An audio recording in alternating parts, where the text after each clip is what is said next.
4-inch hoagie. Anyway, shape those by gathering up all the sides and bring them to the center, roll it over so the seam side is facing down, then gently roll it in circles, keeping constant contact with your work surface until you get a smooth ball. Place that ball in an individual container that has been generously greased with cooking oil. You can either use smaller bowls, or containers like these guys, or a dough proofing box. Most containers will work here. Now cover this with a lid or with plastic wrap and place in the fridge for 1 to 4 days. Yep, this dough can be made several days in advance. 2 days is probably the ideal time though. To bake the dough, first pull your dough out and let them come up to room temp for 3.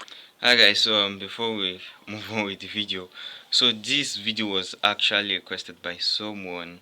The person actually asked me how to make a Philly cheesesteak, the American way, the American cuisine. So I just have to go through some expert cooks right here on YouTube. So I have to react to that video, and I actually got it on Joshua Weissman's channel. So if you also want to drop me any request, if you have any request you want to drop on this video, or if you think I'm missing some kind of food on my channel, so you can just go into the comment section below and then tell me where you're watching this video from, and then your kind of food. I'm going to get back to you in less than 24 hours, and if possible make the reaction video in less than 24 hours also. So you can just subscribe to my channel, or you can just check through my playlists whenever your chance, so you definitely or most definitely meet your requested food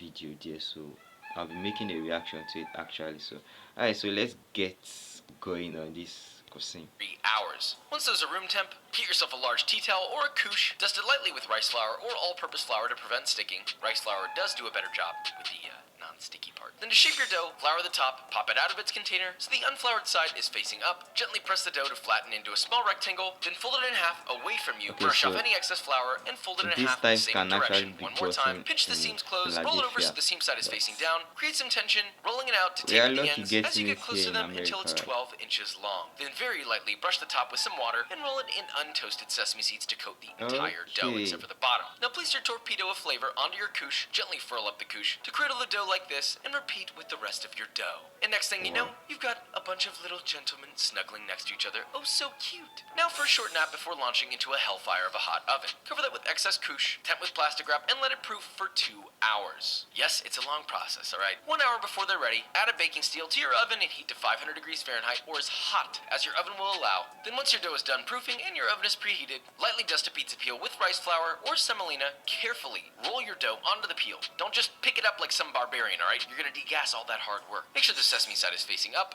then dip a razor blade, or more specifically a lame, in some water and score the entire length of dough beautifully. Then launch it into your preheated oven, spray the dough in parts of the oven, avoiding the glass door on the oven. That's a hazard, to say the least. Close the door promptly, then after 2.5 minutes, spray the dough again, wait another 2.5 minutes, and spray the dough for a final and third time. Then just let it bake for 8 to 12 minutes or until a beautiful golden brown. Remove your hoagie from the oven and cool in a wire rack, and repeat with the remaining 3 pieces of dough. Okay, so the hardest part is out of the way, because really making a Philly cheesesteak is easy as long as you follow some of the rules. So first thing you're gonna need is a green bell pepper. Take that and throw that right out the window, because it seems that most of Philadelphians don't find that traditional. So let's talk about my meat, or well, our meat, or the meats. Here we have a 4-pound boneless rib roast that was in the freezer for 30 minutes, just to firm it up a little bit. And look, this needs to be sliced real thin. You can absolutely do it with a sharp knife, but if you want to speed things up, then I'd recommend using a deli meat slicer, which is like, okay, I understand papa being papa, and should you desire not to spend money on something that's kind of ridiculous like that, then obviously just use your knife. Now go ahead and slice that bad boy as thinly as you can while maintaining the structural integrity of the meat. Should look something like this. Then you'll sort of reach a point where slicing any thinner becomes impossible and or dangerous, which in that case, just go ahead and save the rest of that steak for a date night or something. Anyway, for some extra fatty flavor, snag 2 pounds of boneless short ribs or 3 pounds of bone-in short ribs, and of course remove their bones, and slice those against the grain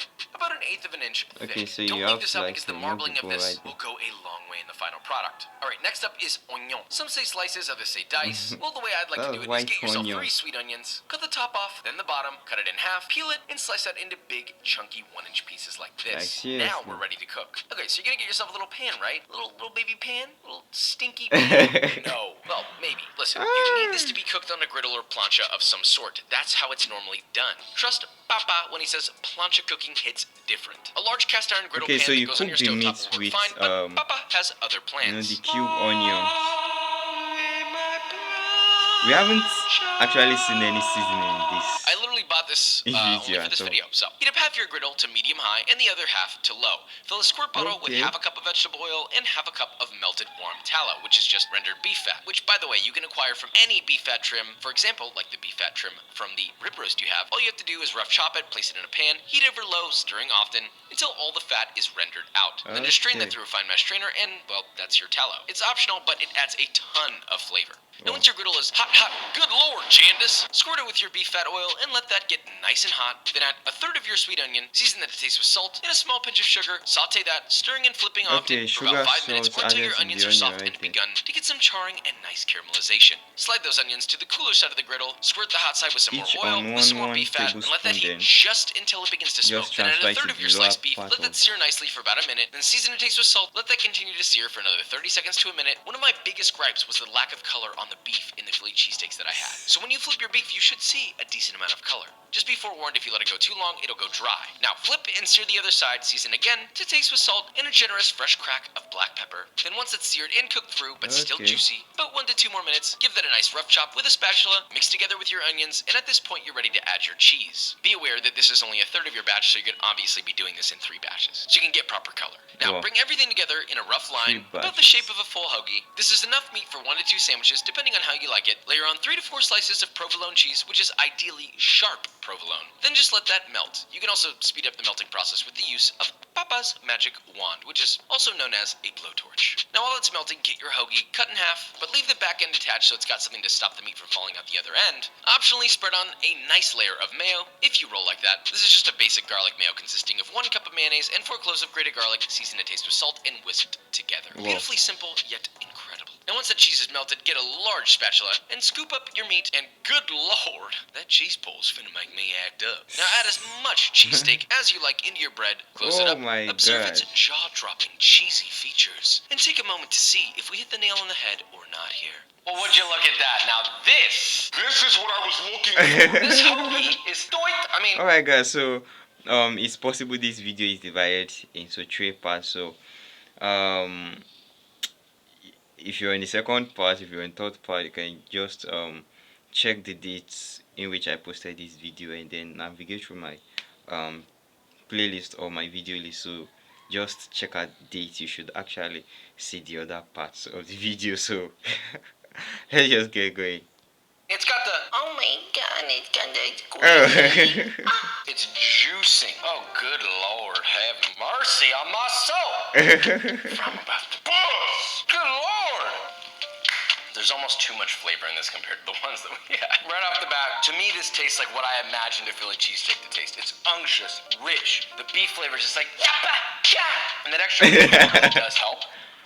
This hoagie is soft, spongy, chewy on the outside, and that garlic mayo. I mean, really, this is a perfect food. I think I could only eat one of these, though, Wow. and I'd be done. Just gonna use Wow. mustard. The Philadelphians are like, what?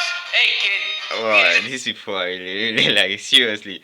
Oh, thanks and shout outs to the person who made this request. So someone actually made this request on one of my videos. So if you also want to make a request, you can just go into my comment section or any of my comment section. Just tell me where you're watching this video from and then tell me your kind of food you think we are missing on this channel. So right now it seems like I'm making a request and you make a request or whatever. Just make a request down in the comment section below.